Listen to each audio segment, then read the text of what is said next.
Thank you for being here. Today I'm here to talk about Angular, and more precisely, all the new features that came in the latest version of Angular. And just to have a feeling, how many of you are using Angular 18? Okay. How many of you are using something like Angular 16 or 17? Okay. Is there somebody that's using something like lower than Angular 15 here? Okay. You should migrate. There is some great stuff, and we will go through that today. My name is Loïc Magnette. I'm a senior developer for a Belgian consultancy company called Onirix. I'm also the proud dad of a little 3 years old that's at home and plays devil while I'm not here, not there to look at her. And I'm also one of the co-organizers of the BJUG. And so, sorry for the shameless plug, but if you're in Belgium, end of this month, there is a new event for the BJUG about open rewrite. So if you want to join, you're welcome. So if you're working with Angular for a long time, you know there is Zone.js, and it's even there since AngularJS. And it's at the same point, same side, the best friend for an Angular developer and its worst enemy. Because Zone.js does a lot of things for us. But at the same time, it has some cost in terms of performances, of efficiency. And if you have some friend that's doing React, he like to say that Angular is slow because of that. And I think after this presentation, you can go back to see that friend and say, no, React is slow, sorry. So Zone.js is there to help you automate the change detection in Angular. And we would like to try to remove it. But to do that, we had to rework all the control flows. Why? Because when you use ngIf, ng4, in the directive is tightly coupled to ngZone. So you cannot remove it without playing with it. And the Angular team thought, we have an opportunity to do something better and avoid any breakage for people that are used to use ng4 and ngIf. Something I want to warn you, I will do a lot of live demo. So if you like slide to show you a piece of code, I'm sorry, I don't do that. I prefer live demo because that's where I learn the best personally. So I have a small app for you with some incredible sheeps. And we will go through this app to show you how you can use those new tools. So in this page, I have a list of sheeps. And I will show you how you can use this new control flow syntax. We are used to use those ng4. And with the new control flow, we can use something that's, for me, it's more familiar for any developer. Instead of using ng4, you can use a simple @4, provide a value that will be the instantiation for each element of the list, then provide the collection you want to iterate on, and it supports pipes, so you can still use your async pipe like you did for a long time. There is just one thing. For those who knows, in ng4 there is a track by option that lets you track the ID of each row to optimize rendering. In the ng4 it wasn't required. With the new syntax it's now required, but it's easier than before. You can just say track and provide the field on which you want to track. Here, my ID. So I will just put it here, remove this, and there is no wow effect because nothing changed, but I just changed the syntax. And it's working the same way, exactly the same way. We can, of course, do that for other elements. I have on this little guy, and I don't think it's really readable from down there. I have a little icon depending on the behavior of the sheep, and I'm using ngIf to do that. So if I go into my details, I have here a big thing just to display a nice icon. And let's be honest, when I end up on that, it's not really clear how it's working, especially if you want to do if, else, that's not really nice. With the new syntax, I think it's way more readable for any developer that is used to if, else, and things like that. So I can do a simple if. I will copy my condition here and do curly brace. I then do an else and do an if directly. Normal playing with the ng template to do the else. That's way easier, in my opinion. And I can do that for every option, and I can end up with just an else. I will just fix a bit the code so my icon is still properly displayed. Here, I just need to put the right text in it. Here and here. But basically, if you look at the code, I think it's really easier to read. And one advantage I really see with that, after doing migration to this new syntax, still working, is basically you quickly realize how a component can be complex. Because if you have all these ng-if that are inside another one, you don't really see all these if-else that reappear with the new syntax. And even when I changed some code I was like, okay, I changed that code, and I didn't realize there was so much embedding of if-else there. And it's really an opportunity for us to say, okay, maybe I can do better than that. Of course, if you have for if, you have switch. So it's really simple. You can just say add switch, provide the field on which you want to switch, then do add case for every option you want. Here, and basically you can do that for any of them. I will fill this after, and of course you have a default, like in any good switch case, and basically you can put this there, and it should still work if I'm copy pasting correctly. I've heard that's the most powerful tool we have as a developer, copy paste, so I decided to use it now. And here,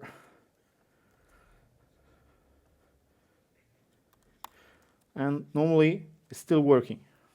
I was going to say again, it didn't change a lot. Yeah, of course it didn't change that much.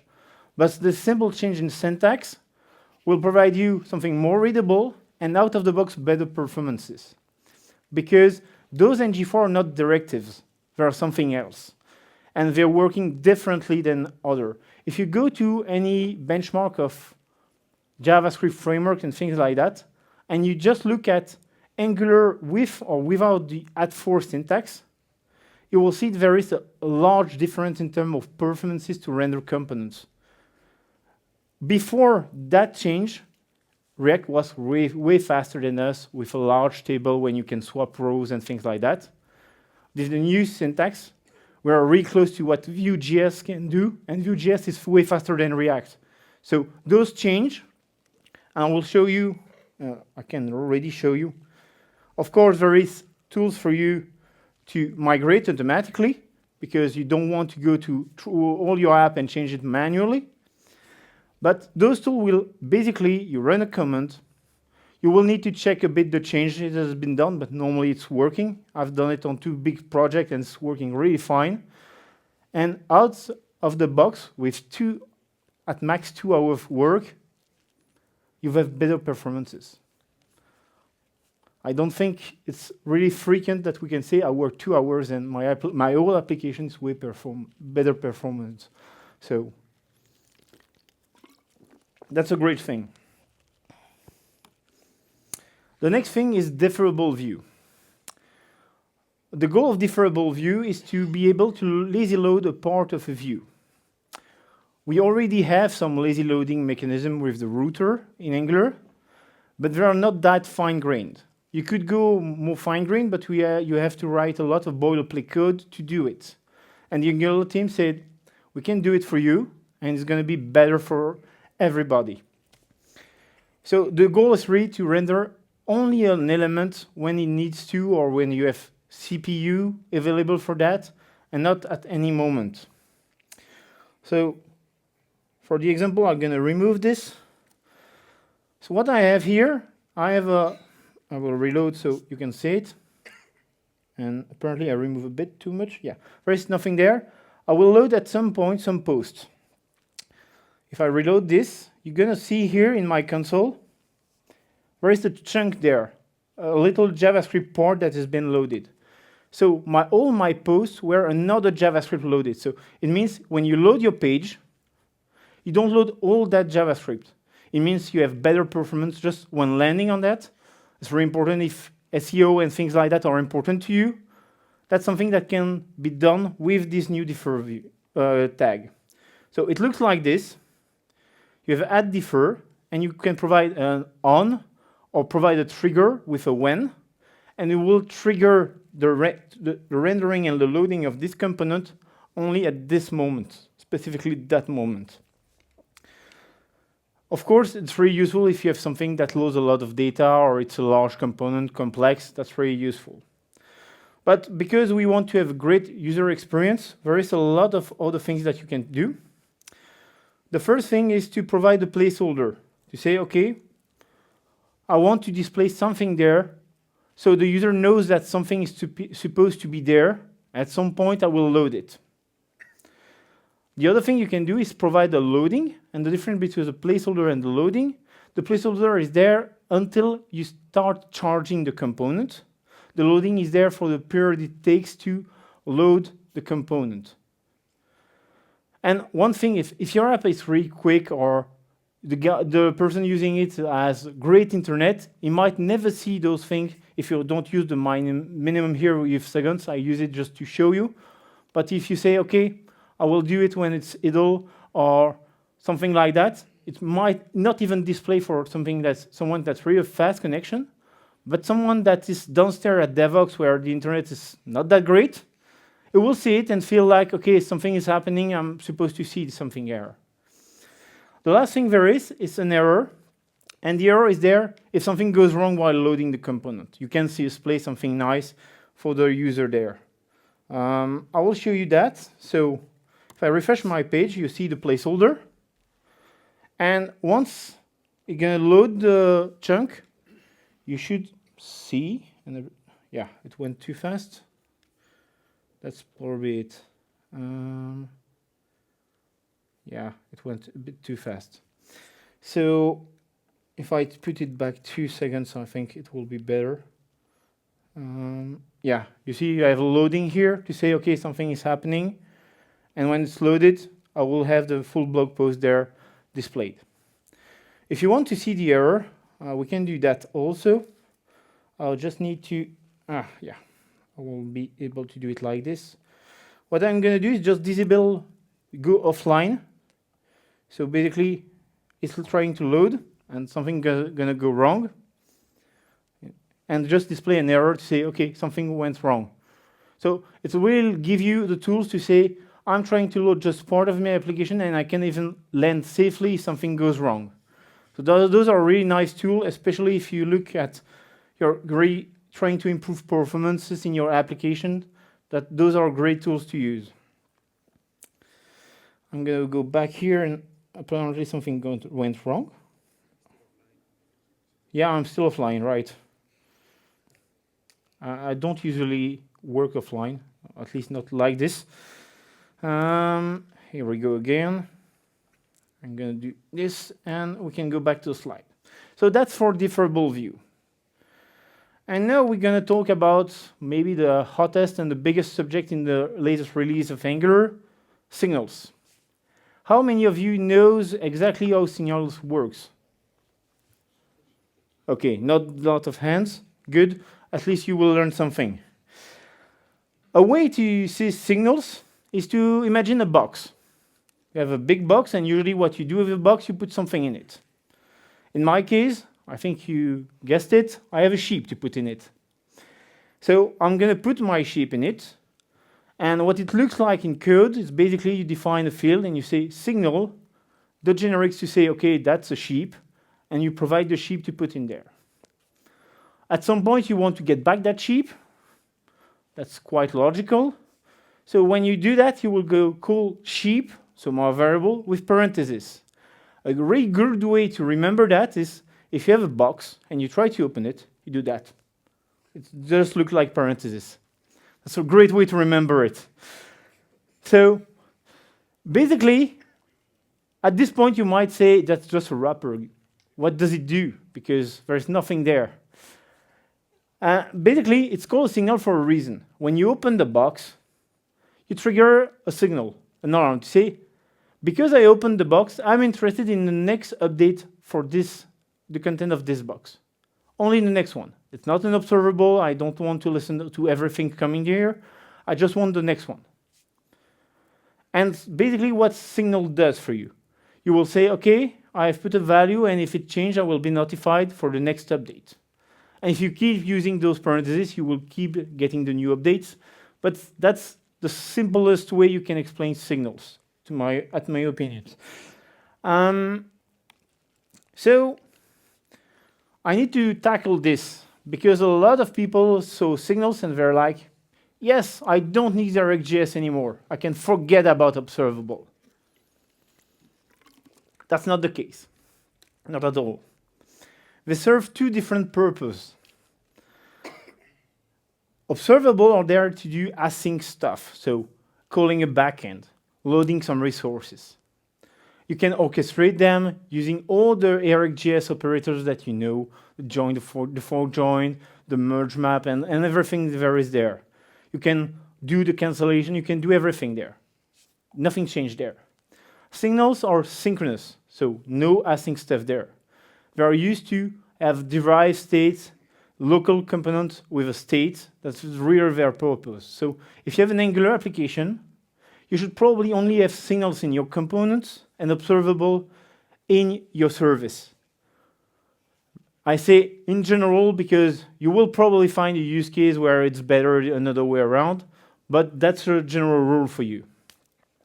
So let's dive into my code again.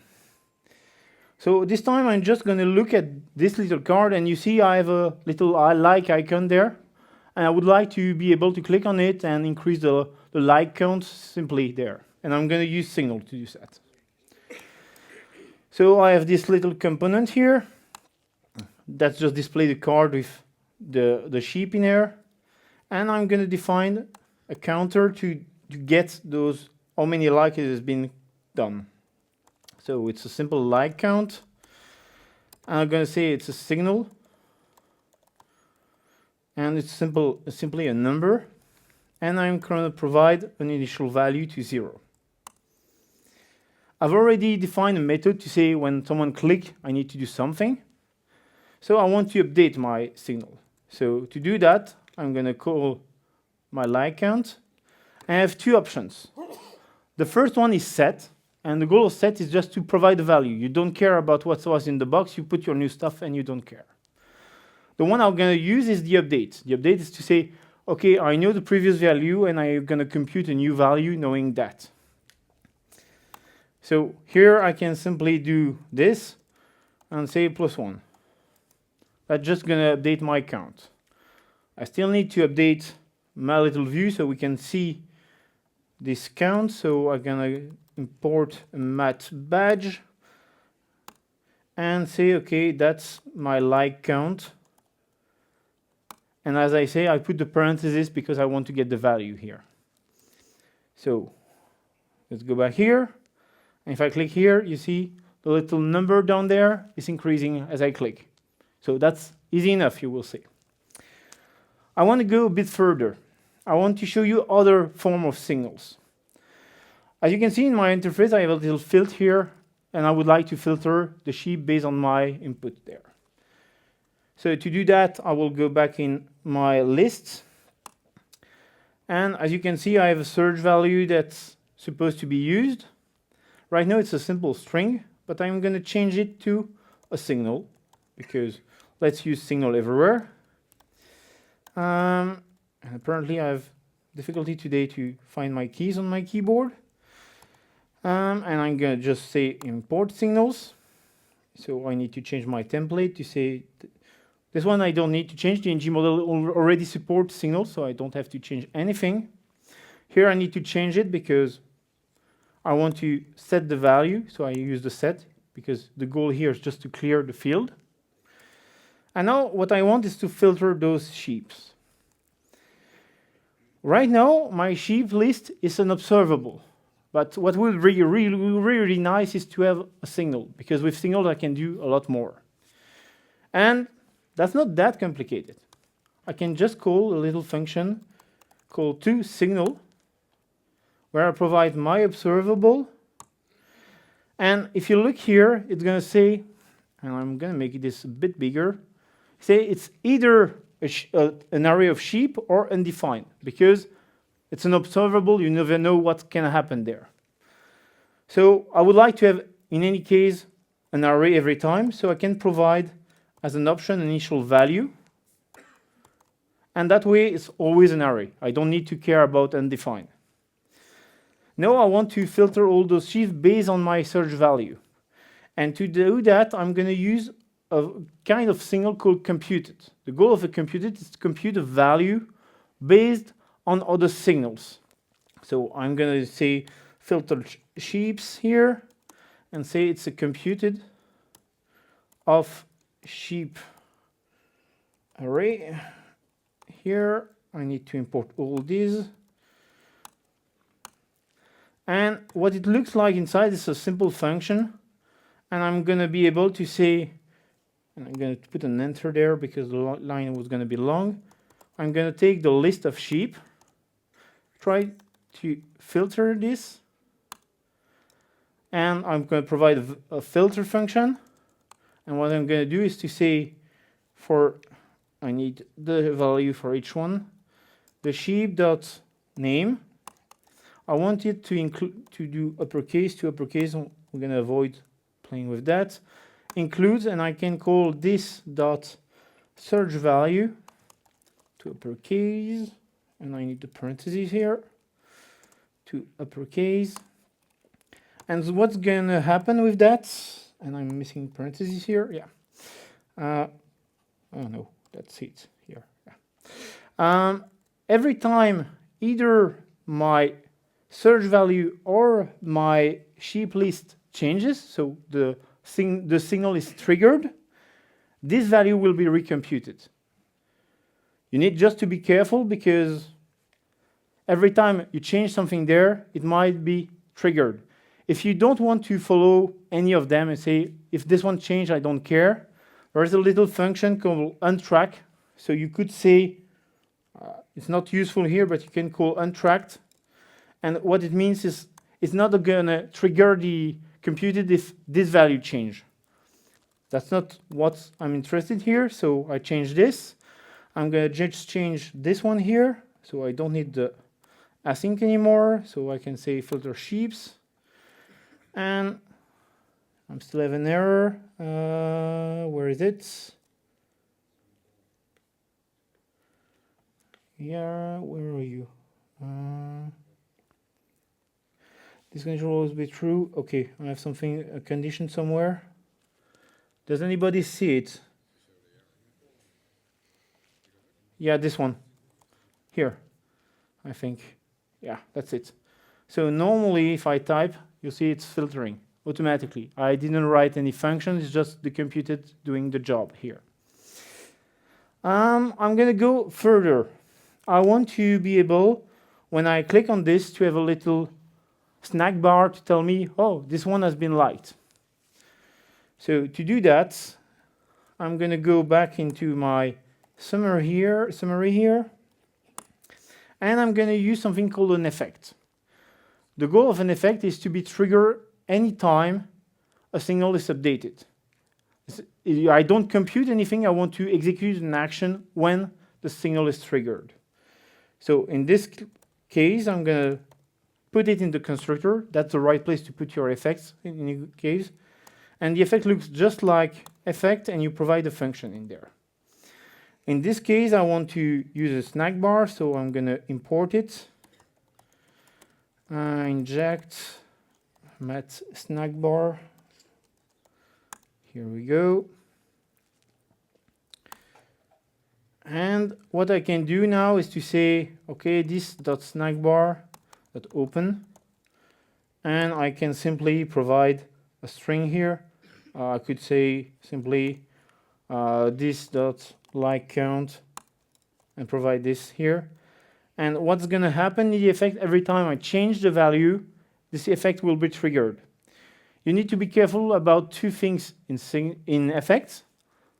If you try to update a signal in effect, by default, Angular until version 18, it might change in 19, will do like, you cannot do that. Because the obvious reason is, if now I try to do this dot like count dot set, and I provide a value here, I'm basically re-triggering the effect directly. And you clearly see where it's gonna go bad, really bad. So by default, it's disabled. There is an option to enable it if you have a really good reason. But most of the time, you shouldn't do that. Another thing you need to be careful, if you for any reason, I put this in an if with some condition here, and for some reason, at some point, the condition becomes false. And even if the condition at some point go back to true and you change the effect, it will not be triggered because when you entered it, you say, okay, I want the next value. Next time, it doesn't do anything. It doesn't request the next value because the condition is false then. And though you don't have anybody asking for the next version, so you won't get the next update. So be really careful if you put conditions in there or if you try to update a signal in there. So in my case, I can remove this and that. And if I've done that properly, and for some reason it doesn't look like it's refreshed. What's happening here?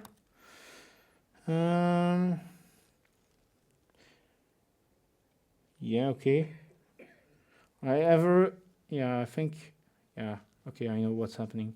For some reason, I realized that when I add the snack bar, at some point Angular thinks I have a cyclic dependency. I don't know why, because if you look, there is none, but I've got that a couple of times, so it's probably this because it was not responding at all. So normally now, yeah, you see if I click, you see the number there, the snack bar appearing, so it's working. So that's already some nice things. But we would like to use signals a bit more everywhere because the goal is still to get rid of ng-zone in the end. So first place we could change it is for the inputs, because inputs depend on the life cycle of the components. It means it depends partially on ng-zone. So if we could use signals, it would be nice.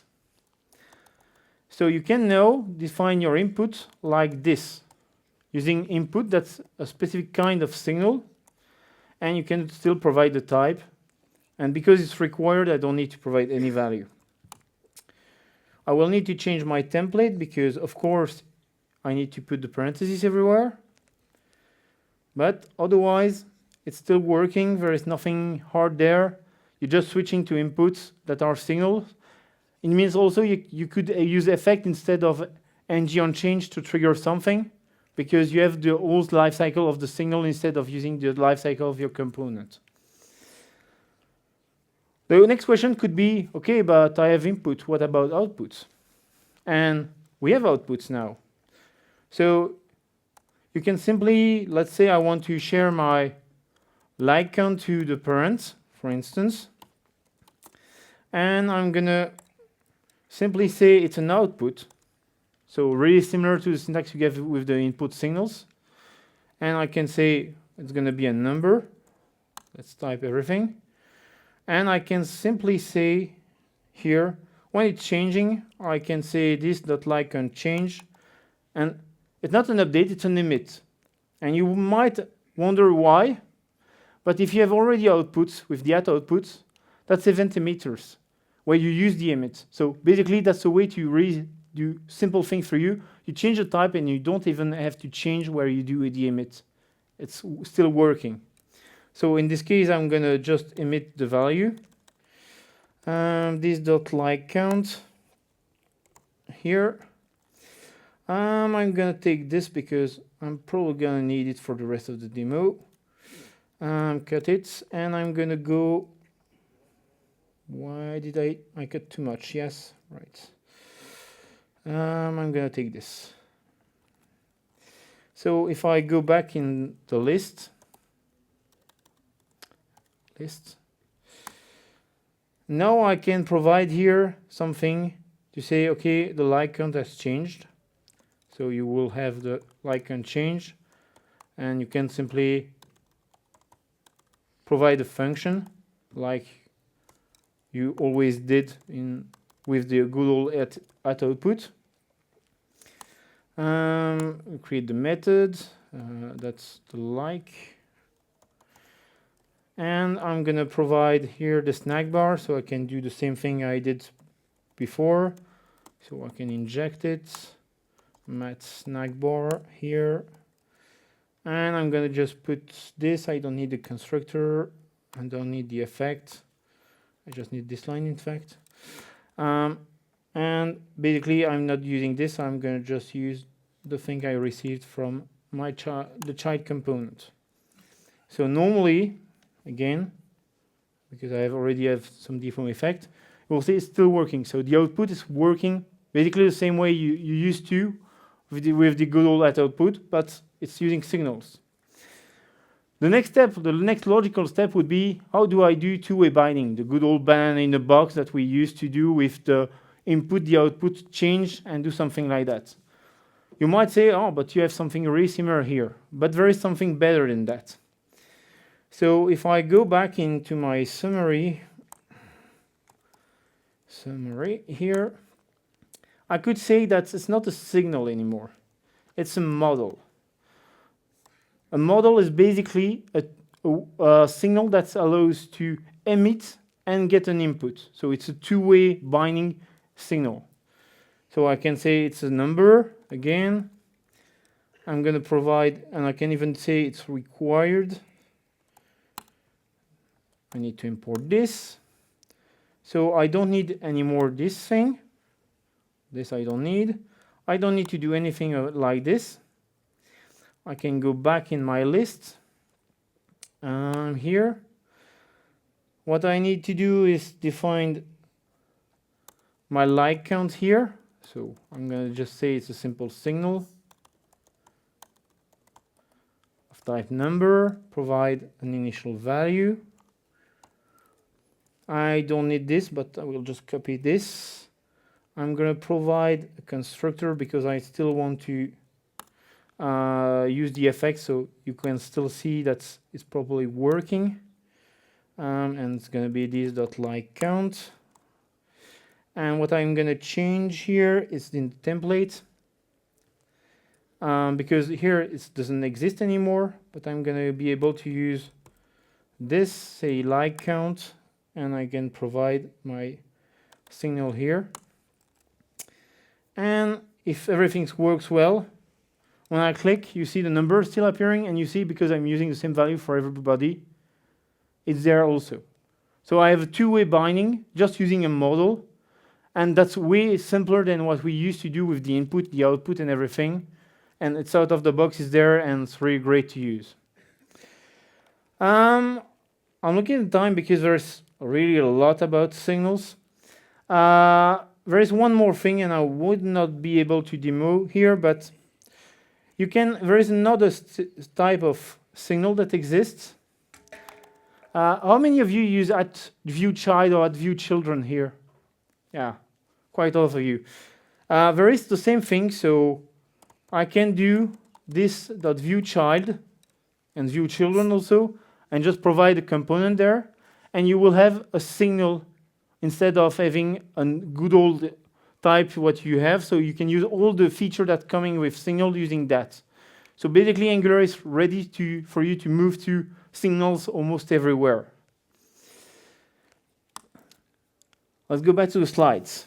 So I can imagine that's a lot if you didn't know a lot about signals, because we went through a simple signal, then we showed the computed, then I showed you the effect, and then I added the input, the output, the model, and even the viewChild. That's a lot of things. And you might say, okay, but how do I remember that? And I would say, practice makes perfect. And that's probably the best way. Try to use it.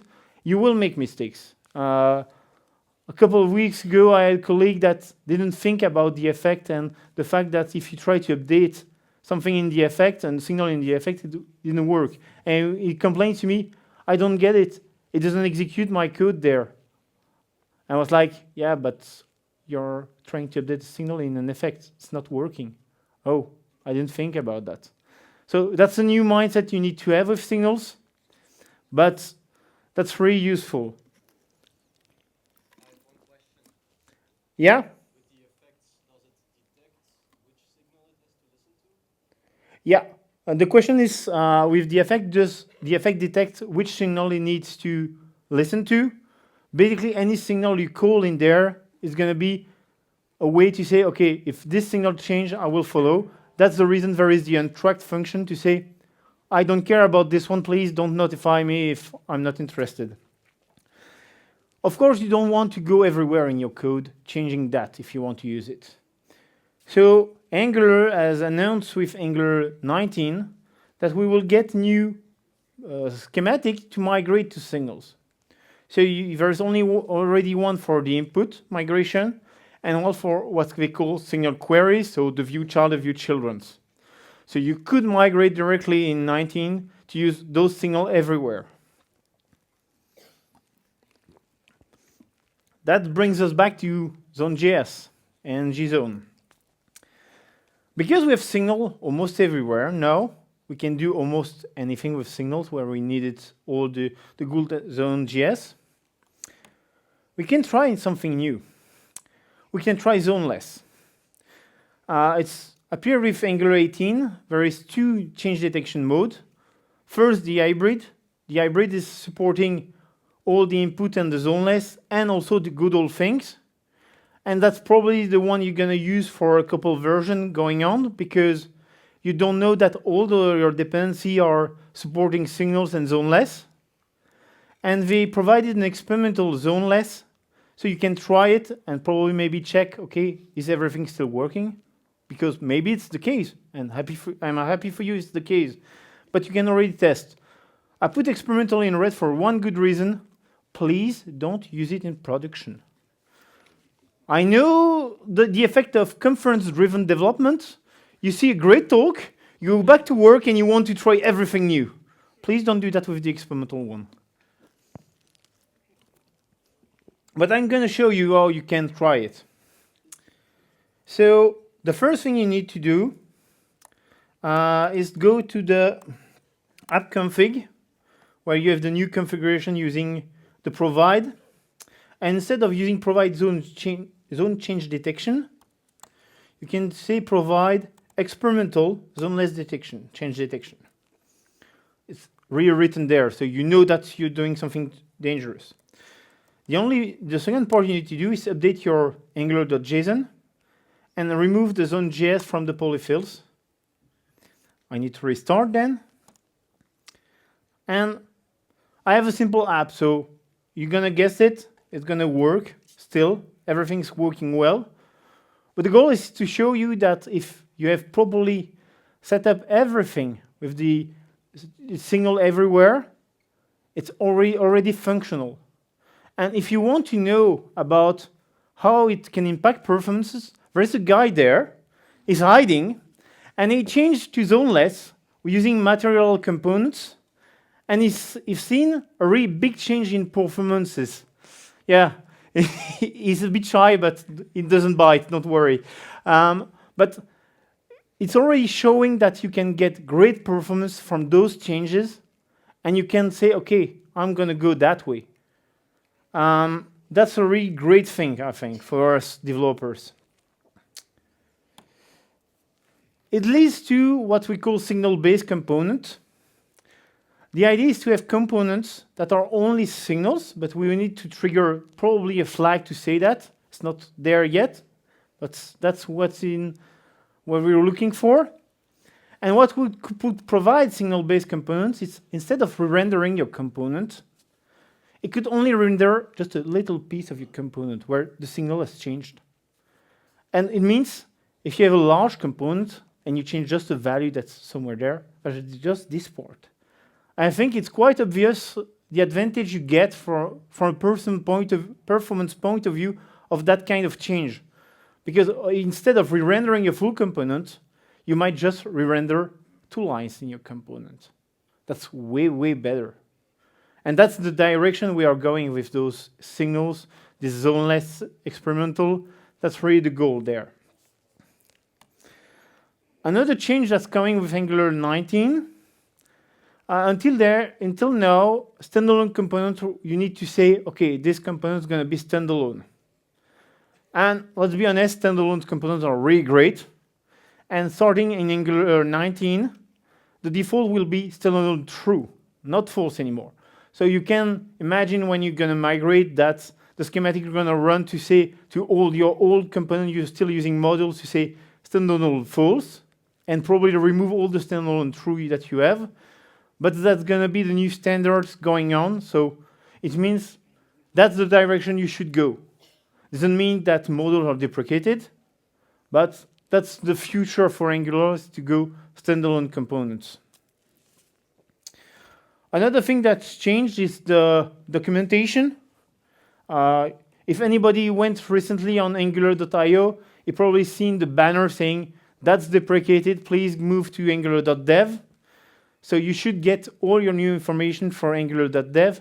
Even the update.angular.io redirect on that. So that's where you need to get your information from. And there is even a playground now if you want to test. So you don't have to go to StackBlitz, try to reconfigure your setup. There is already a playground there for you. So we kind of are arriving at the end of this talk. And I know from experience that some people feel like just this guy. Like, oh my God, they changed so many things. How can I go with that? That's not nice. I like to have something that I can use every day and I don't need to think about it. And I was that guy like a year ago. And since I'm using signals more and more, I'm like, why didn't we get that earlier? That's really nice. I like it. Those new control flow, that's way better. So take the time to try it, to experiment with them, and you will realize that all those changes that looks like a lot are not that much if you use it and you understand how they work. It's just a kind of perspective. If you're far, you feel like it's going like 2,000 kilometers per hour, but you're next to it, it's just a steady pace. And who can complain about a framework, a language that evolves? I think COBOL developer would say, I would like that my language evolve a bit more, but they're not here to complain, so that's a good thing. It means Angular is changing. Angular is evolving to provide better performances, better developer experience. They're really trying to push it and make it better. I know that every year we hear that Angular is dead and there is a better framework. But I don't know how you can say that when you see the performance that Angular can produce now. Because the framework that everybody was saying it's fast was React. Look at benchmarks. React is the third one. There is Vue, Angular, and then React. So now the bad duck is React. I'm sorry, I'm joking a lot about React because every time I'll meet someone playing with React, say, yes, but React is better than everything. And I'm like, on which base, please? There is merits in React, but you shouldn't say it's the best thing ever because there is other things and everything has its advantages and disadvantages. So we have something that's really evolving and that we can enjoy as developer. So basically, Angular is, some call it the renaissance of Angular because Angular is really evolving for better with new features. And yes, it took some time because between Angular 8 and Angular 12, you felt like it didn't change a lot for me. But basically, those periods were there, we rework a lot of things So they can provide those features now with the new versions. I would like to ask you one thing before you leave this room or scan the QR or get some stickers here. And there is a nice sheep here for someone, if you have a nice question. Says, take a minute to rate this talk. Give me feedback. I would love to have some feedback because there is always a way to improve. So don't hesitate to do that. Here are the slides. You can find all the code I demo on my GitHub repo. And there is the tag there for the GitHub repo if you want it. There is my social network, so if you have other questions and you cannot find me in the area, you can still send me a message. And if you have questions, that's the right moment. Yeah? Will signals trigger on every update? So if you put in the same value, will it trigger or not? No. If you set 2 times the same value, it will not do anything for you. It's that smart. And when I said that effect don't allow you to update, from what I heard, it might change to in Angular 19, because apparently they figured a way to avoid infinite loop in the updates. So that's another change. And here you go. Oh, wow. Any other questions? Yeah? Are subjects still useful in Angular? Subjects are still their place in the way that if you have something that needs to be reactive in your service or something like that, they're still useful. But if you use subject just like a signal, typically a behavior subject that we tend to use like that, a signal is probably better if you're in your component. If you're in your service, it can depend on the situation, because you might have there because you want to notify a lot of other components and you want them to be able to unsubscribe and things like that. So I would say they still have their place, but not exactly the same that they had before signals. Any other questions? No? Yeah. Do you think there will be operators like for Rx, like combine latest or something to combine signals or something? Or? So the question is, do you think there will be any operators like for RxJS for signals? And I don't think so, because the operators in RxJS are there to interact with signals, with observable, to merge, to do a lot of things. Signals are just there for states, so you will only have operators to have states and manage states. One thing I didn't touch, you can go from a signal to an observable. There is a to observable when you have a signal, if you really need it. But the goal is not to have all those operators that some of us love, some other hates profoundly. So I don't think a signal will get those kind of thing. We will maybe get some tools from like the two signals and so on, but I don't see having like merge or join or something like that there, because you already have computed that can do that. Yeah? Do you have to care about using subscriptions like for observables with signals and effects? You don't have to do the unsubscribe or something. The question was, do you have to care about kind of unsubscribing like you have to with observable? With signal, you don't have to. When the component dies, it dies with it. And when you use a to signal on an observable, it will do automatically the destroy for you. So you don't have to manage that anymore either. Is that answering the question? The usage of signal, whether it's been newly introduced in Angular or it's already available in other frameworks like Vue. The question is signal just for Angular, or it's already been introduced in other language or frameworks? Angular has introduced it, and the version that Angular is using is right now the candidate to be the one introduced in JavaScript itself. The implementation is there. It's probably going to go in a way or another into JavaScript at some point. But I know that there is other frameworks that have really similar behavior or way to do it.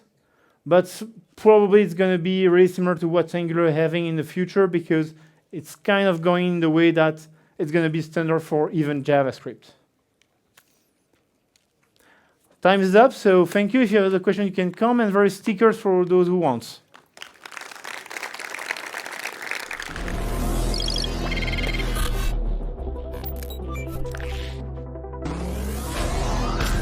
All systems are nominal. Initialize Genesis